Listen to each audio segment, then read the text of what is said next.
Emityana abavuganya ku bifo eby'enjawulo basibye batalaga mbalonzi okukunga obuwagizi.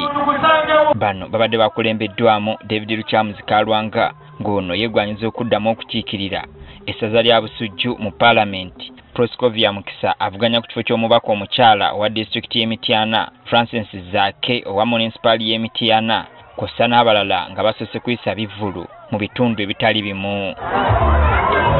Oluvannyuma bakubye olukuŋŋaana olwawamu mwe bakungidde abawagizi baabwe okuddamu okwesiga abali ku manvuuli.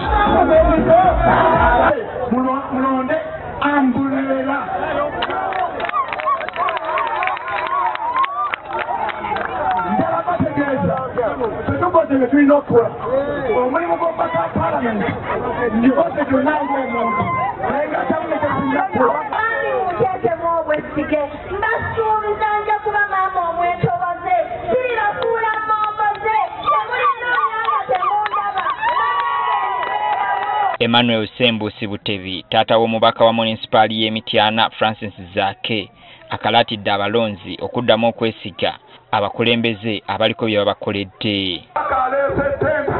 N'obutebe okulaba emikolo gikola ki gitambula. Omubaka aleese mobile clinic ejjanjaba kyalo ku kyalo ate ng'ekola n'ebifaalo. Gavumenti teriiwo terina kyegulira bannamityana. Wasinga badde waliwo ekikolebwawo twandibadde ng'omubaka wa Paalamenti kikola projekiti za njawulo bwezityo. Omubaka wa Paalamenti aba talina kuteeka mu nkola bintu, gavumenti yena oteeka mu ki mu nkola. Ate Bukomansimbi Arthur Mubiru avuganya ku kifo ky'omubaka wa Bukomansimbi South akalulu akanoonyeza mu bitundu by'Emukunyu ne Tawuni Kanso y'e Butenga gyasisinkanidde abalonzi okwongera okubamatiza nga bw'asaanidde okubakulembera mu kifo kino. Ono avuganya n'abantu abalala 11 abakalaatidde okusooka okwekenneenya abantu be bagenda okulonda. Mukaaga mwetegereza abantu baleme baguza kapa mu kutiya nga balowooza tebamuli mu kabwa. Abantu bajja baguza ebintu ebitali bituufu. Akalulu kaggwe mutangaalire kuno mwewuunye.